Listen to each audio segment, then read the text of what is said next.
Here we go.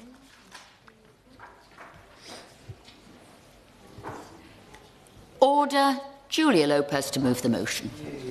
Thank you, Mr. Fay. It's a real pleasure to serve under your chairmanship. Now, this debate is about giving a voice to the thousands of small business owners crushed by the weight of tax demands. They are frustrated, they are exhausted, penalised, it seems, for doing everything by the book. They're expected to keep taking personal risks, to employ others, to pour all they've got into building businesses and serving customers, even as the rewards for doing so shrink year after year. Now, these assumptions have bred a troubling complacency in Whitehall, that these businesses will always just be there to tap up. And the crisis now gripping the hair and beauty sector is a stark example of the consequences.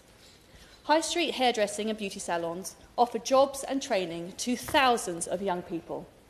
These businesses are disproportionately led or staffed by women, many of whom need flexible hours to balance their caring responsibilities.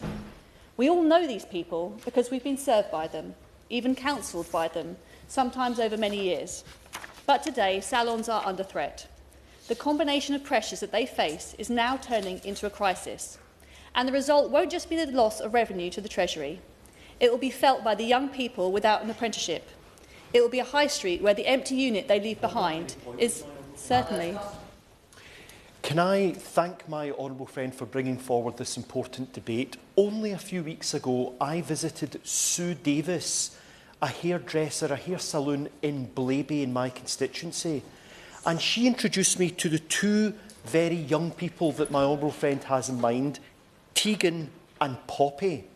Would she agree with me that the government measures that have been brought in not only do damage to the hair salon industry, but in particular run the risk of lowering apprenticeships and leaving it possible that there won't be any future Tegans and Poppy that go into the hairdressing business in the first place? I thank my honourable friend for his intervention. That's precisely one of the issues that I wish to highlight in today's debate. This avenue of employment is being closed down for too many young people because hiring apprentices has become far too expensive. I'm sure it's the same with other honourable members where they're seeing apprentices being shed across their constituencies because the sheer cost of employing them is making it too difficult for these salons to retain them. That is a terrible loss for those young people and for all of the salons that need those skills and that skills pipeline. As I say, the result of salons closing will not just be a loss of revenue to the Treasury. It's going to be felt by young people without an apprenticeship. It will be a high street where the empty unit that is left behind is filled with a front business, maybe a dodgy nail bar, vape shop or barber that may not be playing by the rules. It will be customers who lose a service they loved, that gave them a sense of place. And it will be an entrepreneur who wonders why on earth they bothered to do the right thing and now questions whether this country is the right place to put their energies. Now, I'll set out the challenges facing these businesses, explain why we should all care, and finally share with the Minister the ask from my local salons so we can keep these vital businesses alive with the benefits that flow to us all. Now, let me start by setting out some of the existing pressures on high street salons. Now, they've weathered some extraordinarily difficult years with the pandemic. Take Wyndham Hair in Hornchurch. It's a business been operating since the late 1970s. Owners John, Paul and Jane returned from COVID burdened with debt due to the stop-start nature of operating restrictions. They restructured, streamlined and now are debt-free. And they're at their most efficient. But the business now offers little more than a wage. Why? Well, that is a major factor. They chose to employ staff rather than rely on self-employed workers. It offers better security for employees and quality control for them. But it comes with a financial penalty. As an employer, they pay VAT on services. Meanwhile, mobile or home-based businesses or salons staffed entirely by self-employed workers often avoid VAT. Those operating outside premises also duck regulatory costs like trade waste, music licensing and more. This creates an unfair playing field. It's a very bizarre situation. You effectively have two businesses which to all intents and purposes look identical, operating under two different tax systems. Hair and beauty is a labour-intensive sector. Around 60% of costs are wages. Now, as I heard from Toby from the Salon Employers Association, salons trade in skill, not goods, and they cannot reclaim VAT on their biggest cost, which is people. This pushes legitimate businesses to the brink and rewards those operating in the grey market. Now, self-employment is a legitimate business choice, but Employment Tribunal case law is demonstrating it's increasingly being used as a means of avoiding tax and avoiding employment laws. Without VAT reform, the British Hair Consortium forecasts a 93% drop in direct employment in the sector by 2030. Now, that's not a typo, that is an emergency. So the long tail of COVID and VAT were existing challenges. Rent and utilities increases have also created pressure. Now, let's add into that mix Labour's disastrous October budget, starting with the withdrawal of business rate relief. During COVID, Conservatives supported high street businesses with grants and rate relief. As of April, it's gone. Coal House Cut in Upminster now faces a rates bill of £2,000. That's up from £0. The Vanilla Room in Hornchurch saw their rate bill rise from £7,500 to over £18,000. These are not minor figures. These are bills that keep people up at night.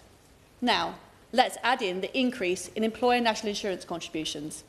There's something very pernicious about what the Chancellor has done here. Because of the change to thresholds, the NICS hike is hitting the types of businesses that employ a large number of lower-paid or part-time workers. For Utopia Beauty Salon in Hornchurch, that means a rise in employer NICS from £750 to £1,000 a worker, many of whom are single mums providing for their families. They've already had to let go one of their tight-knit team, and because Utopia suppliers are facing exactly the same pressures, they're seeing cost increases of 5%, and energy and utility bills have also trebled. I'm seeing now an unmistakable theme in my constituency work, where female business owners with many female employees are approaching me for the first time. Now, I've been an MP nearly 8 years. Let me tell you, these are the types of people who never get in touch with their MP. To put some numbers on it, in hair and beauty, over 80% of the workforce are women. 86% of businesses are female-owned. 40% of the workforce works part-time, compared to 25% in the wider economy. Almost 1 in 3 are under 30, so it's a young workforce. And 45% of the sector's jobs are in areas with the highest levels of unemployment. So I want to say something that really doesn't come easily to me, because I utterly loathe identity politics. But it is hard to ignore the impact, let alone the irony, of a Chancellor celebrating herself for being the first woman to hold that office while simultaneously hammering the sectors that employ, serve and are often led by women. Well, my honourable friend, certainly.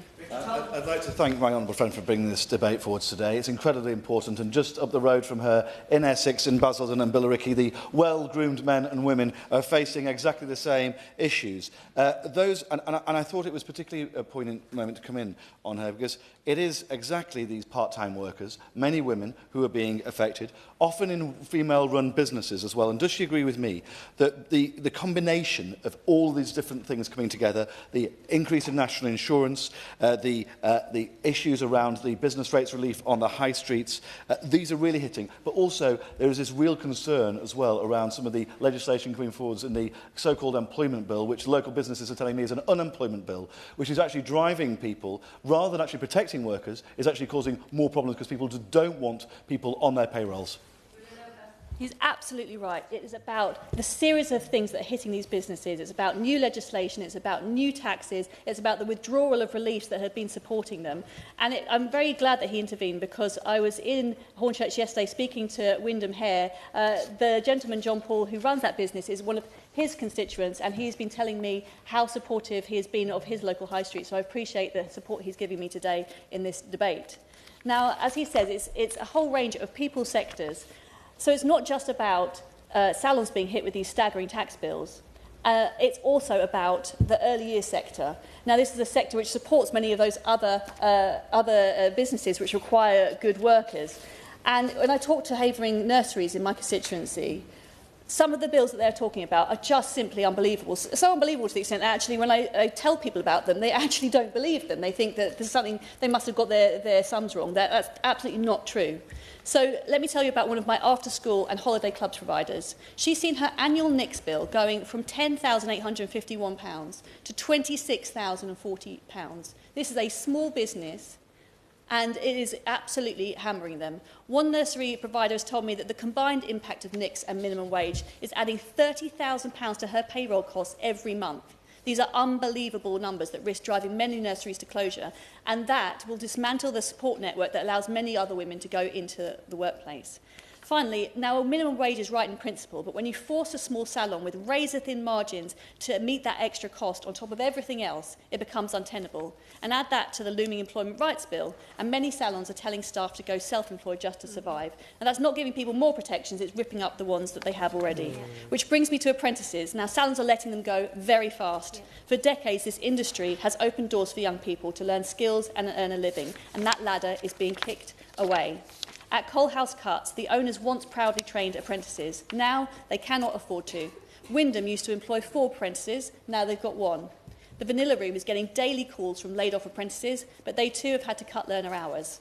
Owner Kerry told me for the first time in 30 years we just cannot afford to run apprenticeships. Our costs are up £28,000 on apprenticeships a year. How much does the government think salons make? After I tabled this debate, more stories poured in from across the country. Now, this crisis goes beyond hair and beauty, because I'm hearing the same from construction firms, another traditional route for working-class youth. 2 vital pathways into work for working-class girls and boys are collapsing. Is this the future that Labour promised? A generation of young people priced out of skilled trades because Westminster couldn't design a budget with small businesses in mind. This is surely the very opposite of what this government says it wants, and it is utterly incompatible with its drive to get people off welfare. And since beauty salons are facing so many different costs, they're cutting back on training in a sector whose customers demand that they are up on the latest technologies. So what's going to happen? Well, first there will be job losses and price hikes. One of the challenges for many salons is that their customers are facing the same economic headwinds, so they're spending less and visiting less often. And then there's the ultimate risk of closures. And every time a salon closes, it leaves more than just an empty unit. It leaves a void in the community, a place of connection, conversation, confidence, gone. Speaking to Wyndham Hair yesterday, I heard not just about the services they offer, but the support they gave their long-standing clients through COVID. This is the kind of businesses that these people run. Utopia has clients aged from 10 to 97. The 97-year-old goes to the beauty salon because it's her place of sanctuary. Then legitimate businesses vanish, replaced by shady operations, often fronts for illegal or exploitative practices. The rest of the high street struggles, apprenticeship routes collapse, and tax receipts will fall. They won't be rising. Will she allow me? Certainly. I know it's not the main thrust of her argument, but does she share my concern at the very detailed exposés at the end of March, both by the Evening Standard and the Sunday Times, about the huge proliferation of barber shops in particular that could not possibly be conducting a legitimate trade? And they're talking in the Evening Standard, for example, about 17 barbers in and around a 2-mile stretch of Streatham High Road, and on a similarly sized section of Kingsland Road between Stoke Newington and Haggerston, there are around 25. This is clearly criminal activity on a major scale. I thank him for that important intervention. As I was preparing for this debate, I was reading about some of the police operations in Manchester where they've been cracking down on this kind of activity, and the frequency with which they were finding that they were front operations for illegal businesses, often with links to international crime gangs, was deeply worrying. And this is one of the reasons I want to try and raise the profile of this issue. We cannot lose legitimate businesses from our high streets, because what fills the void is not something that none of us wants in our communities. So what can be done? Now, I know how this works. The Minister sits in DBT, not HMT, so he won't be able to give any substantive answers to the fundamental mistakes that are being made on tax policy. But like any business minister worth his salt, he will probably share my concerns and be wondering how best to get the Treasury to change course. He might even see this debate as quite helpful to his own lobbying, just like the Education Minister and his officials did when I gave him evidence about the crisis now engulfing early years. So here are some practical asks that my salons would like him to make of the Chancellor. VAT reform, a reduced rate of VAT for labour-intensive services, restoration of business rates relief and the overhaul of the outdated business rate system, particularly for high street premises, the revival of apprenticeship incentives, revisiting the measures in the October budget.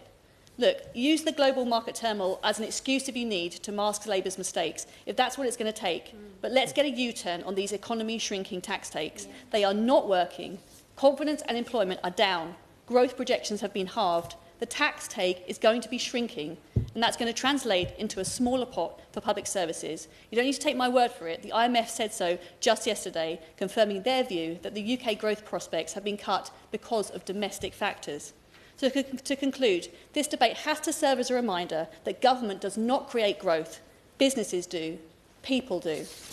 And these businesses are now often paying increases in rent, utility bills, professional fees, VAT, COVID debt interest, and since April, giant hikes in business rates and the cost of employing people. It is just too much. People work to their incentives, and right now, the incentive to start a business like a hair and beauty salon, grow it, take on staff with full employment rights, and train apprentices is simply not there.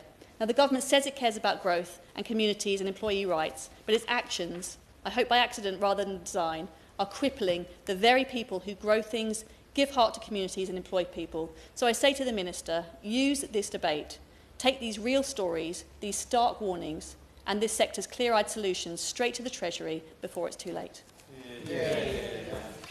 I remind members they should bob if they do wish to speak in this debate. It seems there's quite a few members who wish to speak. We'll be coming to the front bench at 5:10. So although I won't set a deadline, a hard deadline, speeches should be about 3 minutes. The question is that this House has considered the impact of government policy on the hair and beauty sectors. Mayor Ellis. Your chairship, Mrs McVeigh, and I'd also like to thank my honourable friend for Hornshuts and Upminster for securing this really important debate on a sector that, as she rightly says, is often overlooked but is such a critical part for many of our communities, including mine in Ribble Valley in Lancashire. As my colleagues I'm sure will reference as well, the hair and beauty sector is a thriving economic powerhouse, contributing huge amounts to the UK economy alongside increasing visitors to high streets and promoting community well-being. Due to its impact on not only the economy but also our physical wellness, we must ensure that the whole sector is regulated effectively, and in my contribution I'd like to highlight the concerns myself and a number of my Ribble Valley residents I've spoken to have on the regulation of the beauty sector in particular. Firstly, it's deeply concerning that often aesthetic medicine, a recognised medical speciality by the Royal Society of Medicine, is considered just another part of the hair and beauty sector. If this were cardiology or dermatology, there would rightly be huge concern at non-medical professionals performing high-risk procedures. Aesthetic treatments are not cosmetic extras. They can be invasive medical procedures with serious risks including blindness, tissue necrosis and death. I've recently read several tragic news stories of individuals such as Alice Webb, a mother of 5, who have died after undergoing non-surgical treatments, including the increasingly unpopular Brazilian butt lift known as BBL procedures. No charges have been brought because it is still not illegal. However, it has been promising to hear that last December, Save Face, a government-approved register of trusted practitioners, met with the government to share Alice's story and discuss potential solutions to stop untrained individuals performing such procedures. One of my constituents, Dr Natalie Howarth, has shared that as a medical professional with her own aesthetic clinic, The Doctor and Company, she has to routinely manage complications previously caused by poorly trained practitioners. Legitimate medically trained professionals, such as Dr Natalie, undergo training built on years of foundational medical education, ethical standards and regulatory oversight. A 3 to 7 day course cannot replicate this. The increase in unreputable training providers across social media is increasingly worrying. We must look into training standards to rectify this. Across the UK, invasive procedures like fillers, liposuction and facelifts are being performed in unregulated salons. These are overwhelmingly carried out on women, reflecting a systemic failure to take the risk seriously, often dismissed as a women's issue or vanity.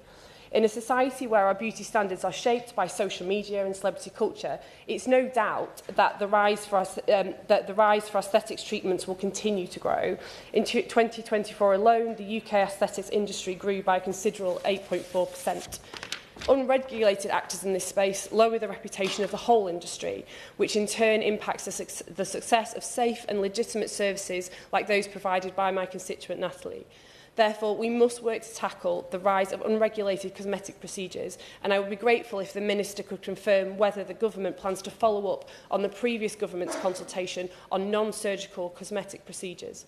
The Government must listen to women's stories and work to act and legislate aesthetic medicine to ensure people's safety is secured.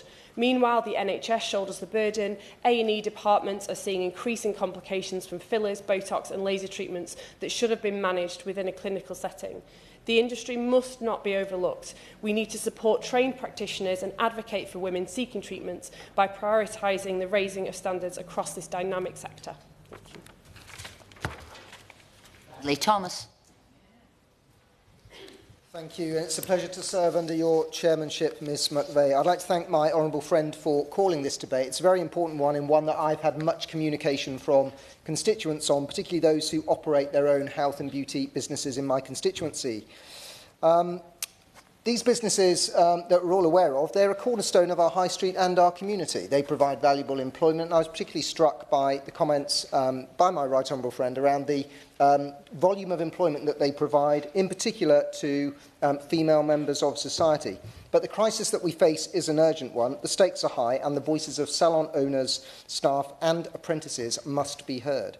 I'd particularly like to highlight an example from my constituent who got in touch, operating a salon in Bromsgrove, and after 33 years of contributing to the local economy, creating jobs and nurturing talent, they face the heart-wrenching possibility of having to close their doors within the next 12 to 18 months. Severe financial pressures exacerbated by government policies have pushed them to the brink. And without support, staff, including a promising new apprentice, may lose their livelihoods. One of the major challenges is the disparity caused by disguised employment practices.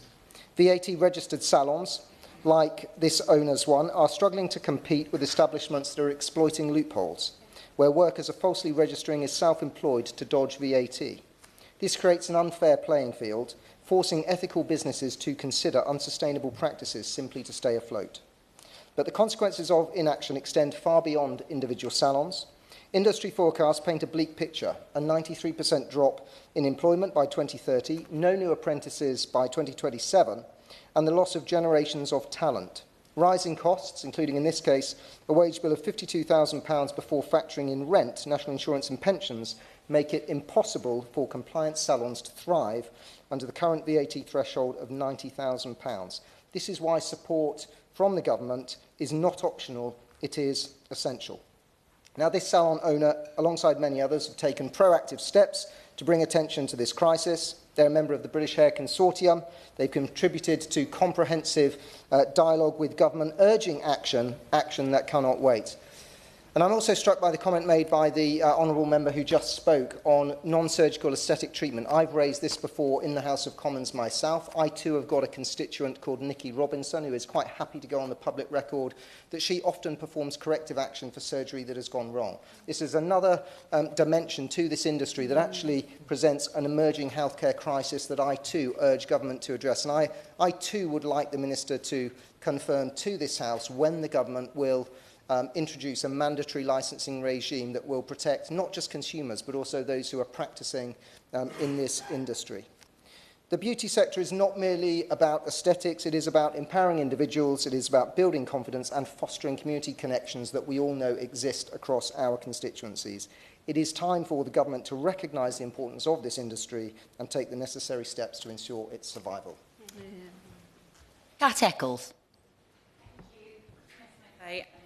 To once again serve under your chairship, and I thank the honourable member for Hornchurch and Upminster for bringing this important debate today. I was recently contacted by the owner of a local international award-winning hair salon in my constituency. Tim Scott-Wright runs a salon in the village of Wollaston and prides himself on training the next generation of hairstylists. But sadly, Tim does not think he'll be able to take on any apprentices this year due to the increased NICS contributions and increase to national minimum wage. Now, it is important to say that Tim and others are more than happy to contribute a bit more to get Britain's economy growing. However, he did not realise it would impact his business so drastically. Tim told me about salons forced into the self-employed model to reduce costs, which can have the unintended impact of forcing workers into accidental tax avoidance. But this also reduces training opportunities for the next generation. Salons are already operating on slim profit margins, and the current VAT rate places an unsustainable burden on these labour-intensive businesses. Unlike other sectors that benefit from lower VAT rates or exemptions, hair salons must pass these costs on to customers, making services less affordable and reducing demand. A proposed reduction in VAT to 10% would provide immediate relief, allowing businesses to plan for the future and keep contributing towards our economy. I have already written to the Treasury and Department of Business and Trade to urge the government to consider a targeted reduction in VAT for hair salons, bringing it down from 20% to 10%. And many salons are facing severe financial difficulties due to a combination of rising operational costs, reduced consumer spending and the long-term impacts of the COVID-19 pandemic.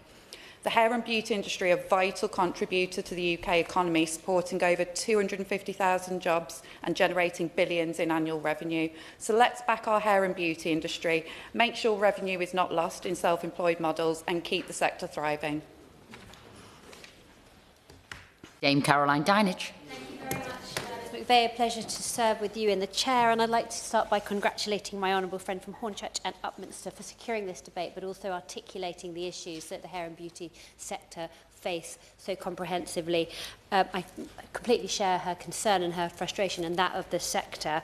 Hair and beauty industry contributes £5.8 billion to the UK economy. It's not just how people look. This is really, really important for our high streets. It's important for individuals. It's important for our communities. And yet the government seems to insist on seeing this very sector driven into the ground. Since the Chancellor's spring statement, I've received almost daily messages from businesses right across my constituency who are seriously concerned about their future. This is existential. Just this week, a small salon owner who's been in business for over 27 years got in touch with me and said that this is the most challenging period she's ever experienced. The government's changes to employer national insurance contributions and the national minimum wage will see labour costs for average small salon in my Gosport constituency rise by over £25,000. This is completely unsustainable, and as my honourable friend says, it just forces people into the black economy or out of business altogether. Only very recently, the Secretary of State for Work and Pensions set out her government's welfare reforms, arguing that these are aimed at incentivising people who are currently in receipt of benefits back into work to secure employment. But I'd love to hear from the Minister how he sees that tallies with the closure of small businesses in our communities and the redundancy that will result from that. And on top of this, the government's actions are set to make 1,000 apprenticeships across the country unaffordable, closing the door to young talent, diminishing training and employment opportunities. I've heard from one local barber who's trained apprentices for years, and he's now said that the government's changes mean he won't be able to afford to train another apprentice. So businesses will suffer. Female-led businesses in particular will suffer, and female work opportunities. Communities will suffer, and in the end, the government will see declining tax receipts. So will the Minister, first of all, admit that his party made a mistake, set out how he attempts to communicate with the Treasury to try and U-turn on this? I don't think anybody on this side of the House would blame him if his party took that very sensible step. And also on Monday, I'll be hosting a roundtable for all the hair and beauty salons across my constituency. I'd love to know what his message is to them. Shannon. Again, a pleasure to serve under your chairship, and again, can I commend the Honourable Lady for Hornchurch and Upminster for bringing the debate, and thank her for that. You look at me, Madam Chair, and you'll say that guy, the beauty person would be working all day and wouldn't make much difference, you know. There's nothing up here on the top of my head, so when it comes to going to the barbers, well, it doesn't take me too long, you know, but there you are. But I say that in jest because I want to introduce it. Why am I bringing this forward? I'm bringing it forward on behalf of my constituents, and the ones who have contacted me. Honourable Lady referred to it, others referred to it. We're inundated with those who come to me, so the many local businesses in my area and the consumers that they provide the services to. According to the National Hair and Beauty Federation, most recently there are more than some 61,000 hair and beauty businesses operating in the United Kingdom in 2023. The hair and beauty industry is largely represented by small business, and it's all those small businesses, those mostly female owners and female operators and female workers, but not all. The hair and beauty industry is largely representative of the small business. 3/4 of business employ fewer than 5 people, while 95% employ fewer than 10. 60.5% of people working in the beauty and hairdressing industry are self-employed. Again, it's a specific group of people in relation to, and there's a downward trend where the industry has declined by some 7%. Apprentices have also declined.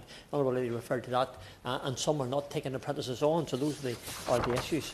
The personal care and beauty industry as a whole grew its contribution to the EU economy by 11% in 2023, so there has been an upward trend in the business and what they do, worth some £5.8 billion, and it also makes a considerable chunk of the sector's overall contribution.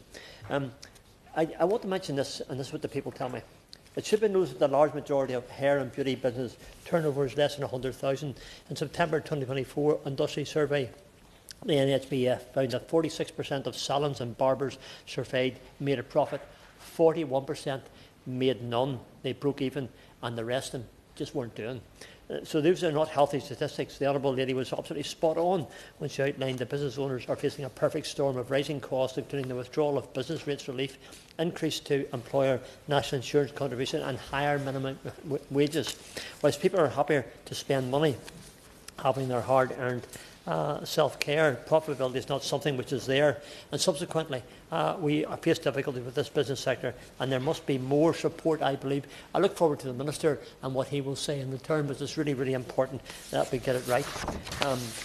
The National Insurance wage, along with good supply price increases, the NIC, we're leaving these people with profit margins of a mere, according to the people, 2 to 3%. That just is unsustainable.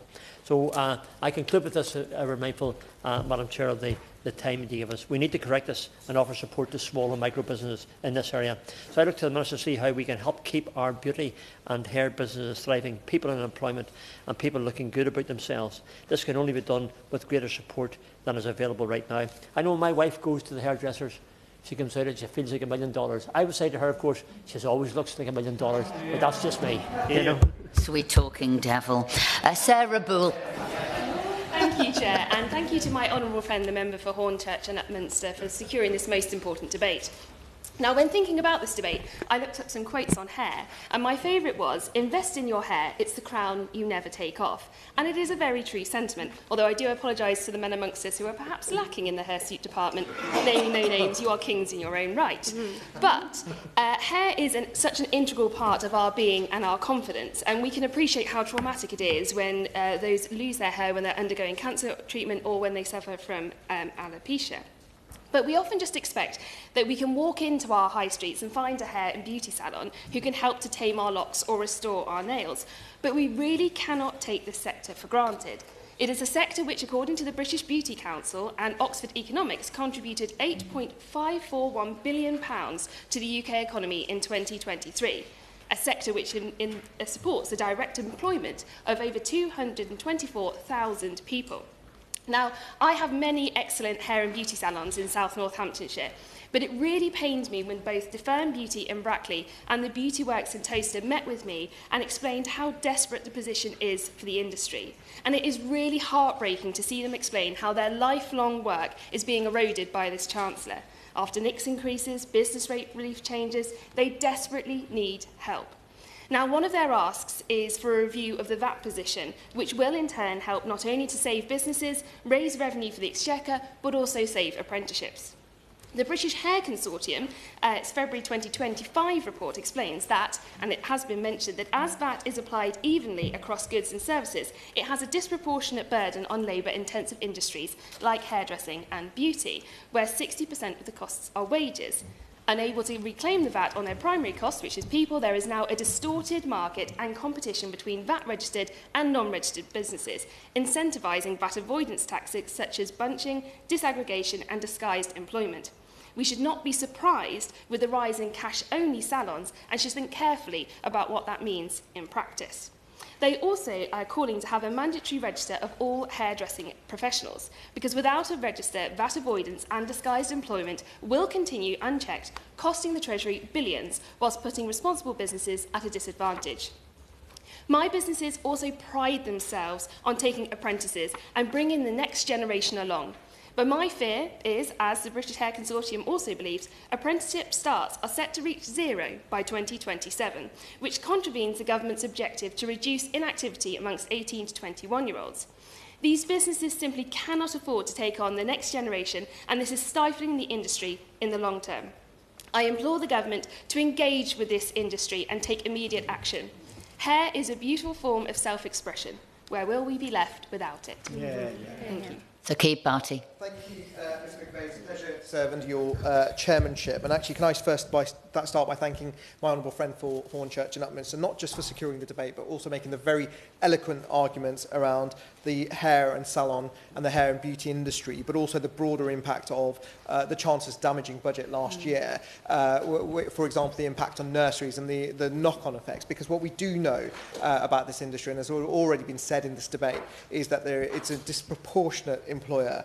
Those almost 250,000 people are employed in this industry, a disproportionate employer of women and of young people. So in the limited time that I've got, I'm going to limit my comments actually, because I think a lot of it was already said by my honourable friend and other honourable friends around this. But I had the pleasure of visiting Aesthetics Hair in Solihull, Sarah Brown, the award-winning Aesthetics Hair, and she very eloquently put down to me a lot of the arguments that were put forward to me. Now, of course, these are industries, these are businesses that may never have actually contacted their MP before, because they've never felt the need to do so. Like many small businesses, they've just got on with the job in front of them. And I'm sure the Minister recognises this, but the very first message I would share with him, because I'm not sure that his colleagues in the Treasury do, that small businesses are not there to be squeezed till the pips squeak. And I think there is a real concern with the rise in NI, the reduction in the threshold, the impact that it will have on part-time workers, the reduction in rates relief, the impending employment rights bill,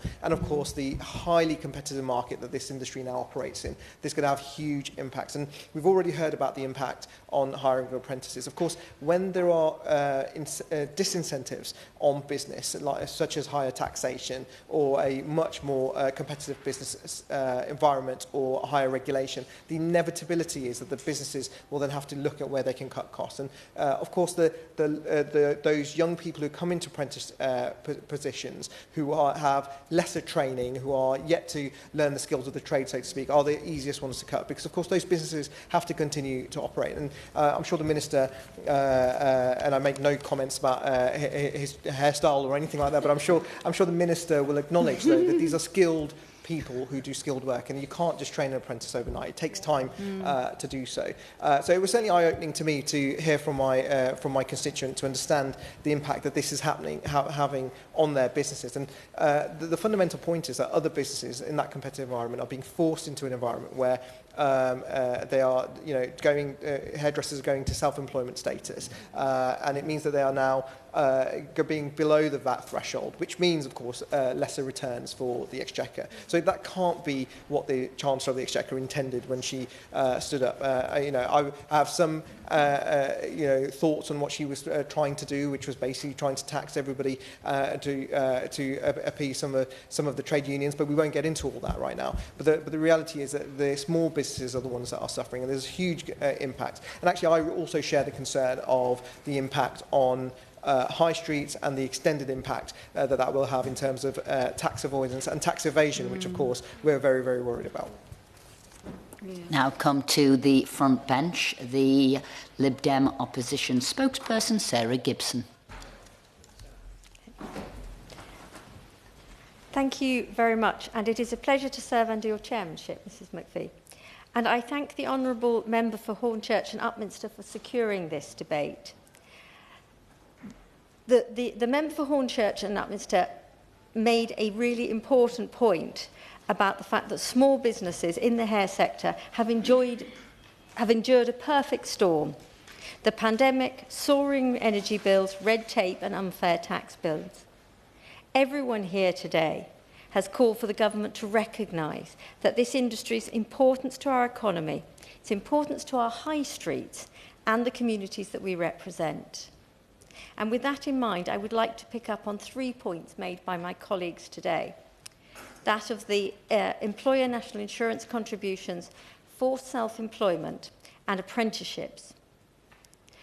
I think the member for Strangfield and the member for South Nottinghamshire pointed out that the hike in NICs has meant that many small businesses in this industry that are just breaking even and never mind making a profit. And this is why the Liberal Democrats oppose the government's increase to national insurance, and we believe that this is an unfair tax on jobs. The government will reiterate that the employment allowance helps the smallest businesses, but the British Hair Consortium estimates that changes could add to over £40,000 to the payroll costs of a typical business of this type. A salon in Royal Wootton Bassett in my constituency told me this week that they have seen a trend across their sector in the encouragement to become self-employed, as has been mentioned by many of our colleagues today. Employed and rent a chair, as she called it. This didn't come as any surprise to me, and neither will it to other members. The increasing costs associated with employing staff, coupled with the complex and fairly impenetrable employment rights bill coming down the line, means that many small businesses, such as salons, are struggling to plan ahead. These are small business owners who do their running of the business in the evenings, not while they're trying to run the salon during the day. They need clarity from the government about the bill, what it will mean for them, and they need support in order to retain some of these staff.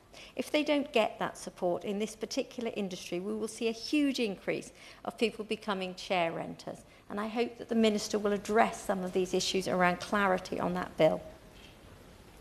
In addition to the challenges of retaining staff, in the current climate, it is the fact that small businesses are finding it almost impossible to afford to host apprentices. A point also raised by the member for Hornchurch and Upminster. Hair salons and beauty sector has long provided a route for young people, particularly for disadvantaged backgrounds, into meaningful careers. But that current apprenticeship levy isn't working for them.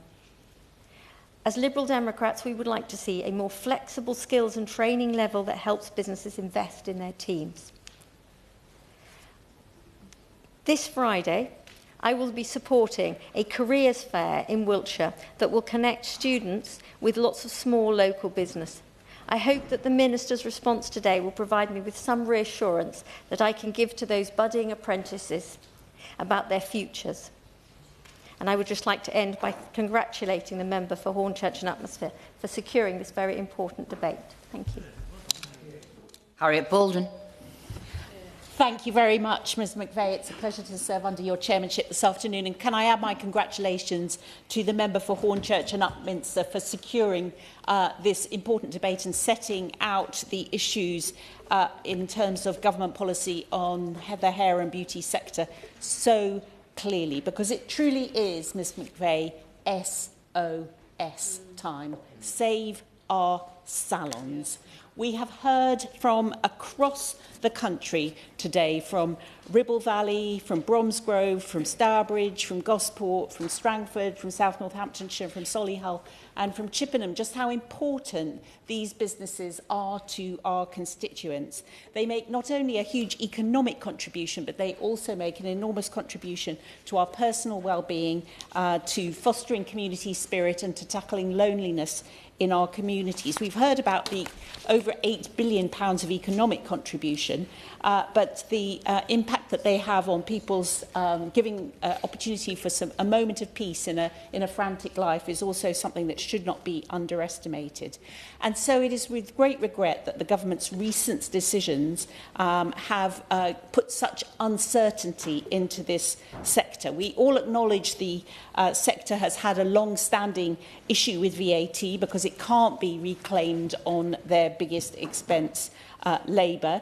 But we've also heard that around 60% of their costs are wages, and that the government's decision in the Halloween budget have actually made things considerably worse for these businesses, particularly the change in the threshold to national insurance. And many of the businesses in this sector are small, they're medium-sized, and they add so much to our high streets, and they are being gravely affected by the budget. I quote the British Beauty Council. They say the assumption that these businesses can simply absorb the costs is hugely misguided. Instead, it will most likely prevent wage increases and deter people from hiring more staff, therefore stifling the very growth that the government wishes to see. And alongside this, there's additional pressure from the rise to the national minimum wage. In another blow in the Halloween budget, the Chancellor reduced the retail, hospitality and leisure relief, as we've heard, from 75% discount to a 40% discount. And this has been another major hammer blow to the sector's financial well-being. We know that the budget itself has had a big impact on the sector because the National Hair and Beauty Federation has just published a report examining the impact of the budget on the hair and beauty sector. It says that businesses in the sector are expected to incur an additional £139 million in costs, and that's before making any operational adjustments. Labour expenses alone rising by £100 million. And as a result of that, the report revealed that 72% of businesses are anticipating having to raise prices. No wonder the IMF is calling out the inflationary impact of this budget. 45% of the businesses intend to cut their staff hours, and another 45% plan to reduce their workforce. On average, each business expects to lay off 2.7 full-time equivalent employees and an apprentice. Overall, the sector's profits are expected to decrease by 15%, turnover down £20 million, corporation tax therefore down, decreasing from £240 million to £200 million, and the sector's total tax contribution is actually anticipated to fall by £44 million. A great example of the Laffer curve in reverse. Following the budget, the Hair and Barber Council polled hair professionals across the country, and of their 2,000 responses, they found that 42% are now considering closing their businesses in the next 12 months. 80% said they're now forced to consider moving to self-employment. 94% said they're either extremely concerned for the future or believe a generation of apprenticeships will be lost. And 98% do not believe this sector is valued by this government. Can the Minister confirm if they commissioned any kind of impact assessment of the potential impact of the changes to national insurance at the Halloween budget on the number of apprenticeships offered by high street businesses? We know already that the impact of the Employment Rights Bill is to add a further £5 billion across the whole of UK businesses. So what assessment has the Minister made of the potential impact of the 2024 Halloween budget on the level of employment of women in the hairdressing and beauty industries?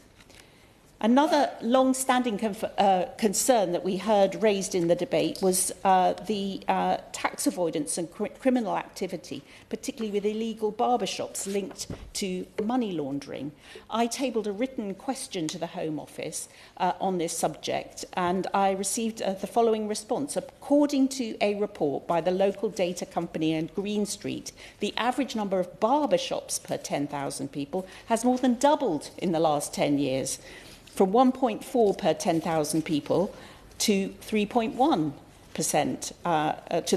per 10,000 people in 2023. So what assessment has the Minister made of criminal activity amongst barbershops, and what steps is the government taking to tackle it? We've heard today how important the hair and beauty sector is to our high streets and to everyone in our constituencies who uses them. This government's Halloween budget has delivered a devastating blow to the sector and put its future in jeopardy. Will the Minister commit to reversing those damaging tax increases? Minister. Ms McVeigh, in the usual way, let me begin by congratulating the honourable member for Hornchurch and Upminster for securing this debate. And let me say at the outset, as in all the debates that I am privileged to do in this chamber and in the main chamber, there are usually always points for many other government departments as well as my own, and I'm very happy to make sure that other government departments have heard the different insights, let me put it in those diplomatic terms, offered by all members in this debate. We heard, as well as from the Honourable Lady for Hornchurch and Upminster, from the Honourable Gentleman for New Forest East, from my Honourable Friend for Ribble Valley and my Honourable Friend for Stourbridge, from the Honourable Member for Honourable Lady for Bromsgrove, Honourable Gentleman for Bromsgrove, I beg your pardon, the Honourable Lady for Gosport, the Honourable Gentleman for Strangford, the Honourable Lady for South Northamptonshire, and the Honourable Gentleman for Solihull East, as well as the opposition spokesperson for who speaks for the Liberal Democrats from Chippenham, and indeed the member for West Worcestershire. Let me, at the outset, begin to respond to a couple of the points that came out in the Honourable Lady for Hornchurch and Upminster's speech. I certainly take this opportunity to commend her and indeed other honourable members for the support that she has shown and indeed others have shown to hair and beauty businesses across the UK and specifically in her constituency. And while I was researching in preparation for this debate, I noticed that she had ran a campaign to highlight the very best salons in her area so they could be nominated for the British Hairdressing Awards. I don't know whether Wind and Hair were one of those that she nominated, but I certainly wish them well in the coming months. It is, I think, very important that we continue to champion this sector as individual constituency MPs because of the significance that hair and beauty businesses have to our economy, to our high streets and to all our daily lives. Many members have asked about the extent to which government engages with the hair and beauty sector, and let me just confirm that I regularly meet with the sector to understand their views and concerns. Indeed, the very first business that I visited on my appointment was the excellent Pall Mall Barbers, which was founded by the remarkable Richard Marshall, who couldn't read or write when he started in the industry and now runs some 8 stores in central London and indeed in New York. Those conversations with the sector include, as well as visits, holding round tables with key representatives of the industry. Indeed, the next one is due next month. I think it is important because the hair and beauty sector is one of the industries that I would gently suggest has been neglected for too long over the last decade. Economically, the industry contributes some £25 billion to the UK economy and employs over 550,000 people. Hair and beauty businesses, as members have quite rightly set out, are found on every high street and in every town and village in the UK. They are essential for pulling people to the high street and help in that way to generate the footfall that keep other local businesses on the high street. And yet, it is true that the contribution of the industry is far more than an economic one. I think the Honourable Lady quite rightly drew this out in her contribution too. It is an industry that should be championed for its female entrepreneurship, for the opportunity it brings to people from all backgrounds, and its role in combating, on occasion, mental health challenges. For example, over 80% of hair and beauty workers are women, and almost 90% of businesses in the sector are owned by women. And almost half of all jobs in the sector are in areas with traditionally high levels of unemployment. And that does, I think, underline the contribution that the sector makes in getting people into work and into an exciting and creative career path. And whether it's getting a fresh haircut, a massage, or even just chatting to your beauty therapist, many people relish the conversations that their local salons offer. I'm not sure there's much a beauty therapist in Harrow West could do for me, but I certainly value the conversations and skill of Paul's barbers in North Harrow in my constituency. In short, hair and beauty businesses are a vital pillar of our high streets and communities. I do recognise that it's been an exceptionally challenging decade for high street businesses, and that includes the hair and beauty sector. The pandemic, followed by the cost of living crisis and rising interest rates, forced many hair and beauty businesses to have high levels of debt, depleted cash reserves and reduced profit margins. And honourable members opposite may not like to hear this, but the government did inherit a very challenging fiscal position. So we have had to make some very difficult decisions in relation to tax, spending and indeed welfare at the autumn budget. Some of these measures that were in the budget have concerned the industry. Those decisions, I do believe, are important for delivering long-term stability and, in time, even more significantly, economic growth. I will do in a minute. And many hair and beauty businesses will benefit from some of the other measures that the Chancellor announced. Happily to give way to the Honourable. Thank you very much to the Honourable Gentleman. Predictable, of course, that he would try and push the blame onto the previous government for some of his government's decisions. But does he not agree with me that actually it's just such a retrograde step? I mean, as a number of members have tried to explain, that actually what he's seeing from these small businesses is a decrease in the tax take, a decrease in the employment opportunities at a time when his government have bet the house on growth. All he's seeing is a decline in growth. Surely that is a decision. That's not a position that he's been forced into, and it's a retrograde step. Well, I would have thought that the Honourable Lady would have welcomed the measure that we took in the budget to protect the smallest businesses. We increased the employment allowance so that almost 1 million employers pay no national insurance contributions at all. More than half of employers will see no change or gain from that package. And that includes many hair and beauty businesses, as the vast majority of them are micro-sized. Happily give way to the lady. But would the Minister not agree that at the same time he reduced the threshold at which that stepped in, such that any allowances meant that it was counterproductive to most small businesses? The increase in NICs once they paid it, and the fact that they were paying it on a £5,000 rather than £10,000 employment meant that lots of part-time workers suddenly were liable for employment contributions where they hadn't been before. Just come back to the point I made earlier. I mean, we inherited a very difficult fiscal position, which I think, to be fair to the Liberal Democrats, they do accept. Unfortunately, the Liberal Democrats never like taking difficult decisions, in my experience. Happy to support the benefits of those difficult decisions. So we did seek to protect small businesses as much as we could in the budget in order to repair the finances of the country going forward. We are creating a fairer business rate system that protects the high street, supports investment and is fit for the 21st century. We have committed to reforming business rates from 26-27 with a permanently lower multiplier for retail, leisure and hospitality businesses, which will include hair and beauty salons. I also understand the sector is competing against unfair and illegitimate businesses, as many honourable members' contributions drew attention to. HMRC recognise that tax can be very complex, and we are working with the sector to help businesses remain within the rules. But there are those who are engaged in criminal activity, and we take that very seriously.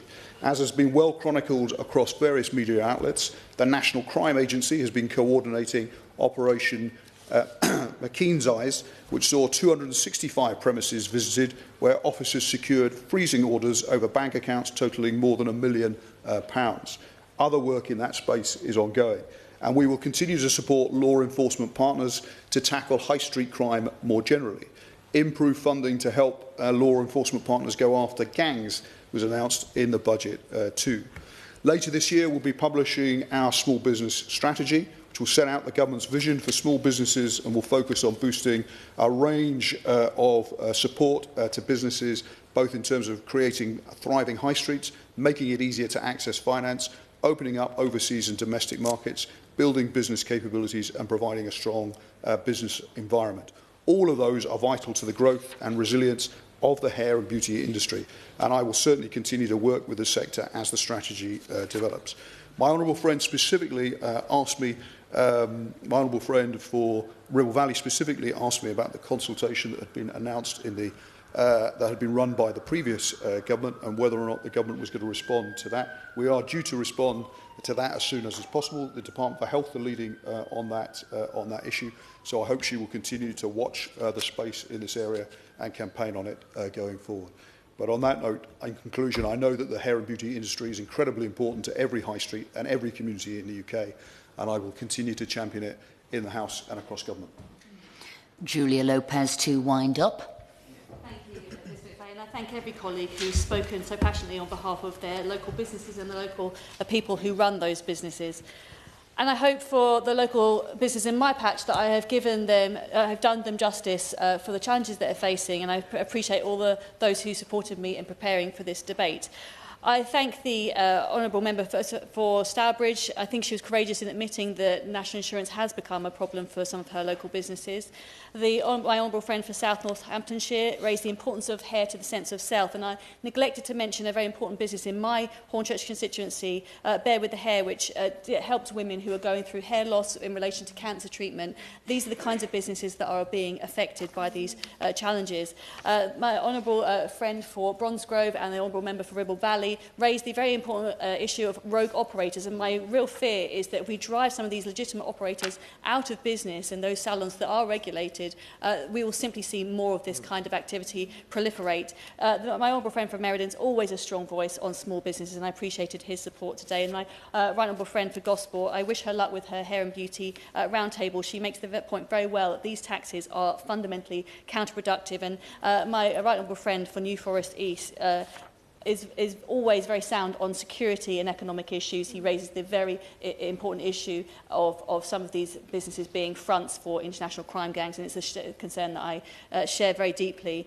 And finally, I would like to say that the honourable member for Strangford is beautiful inside and out. And I finish by saying that this is against Labour's fundamental... The sitting stands adjourned.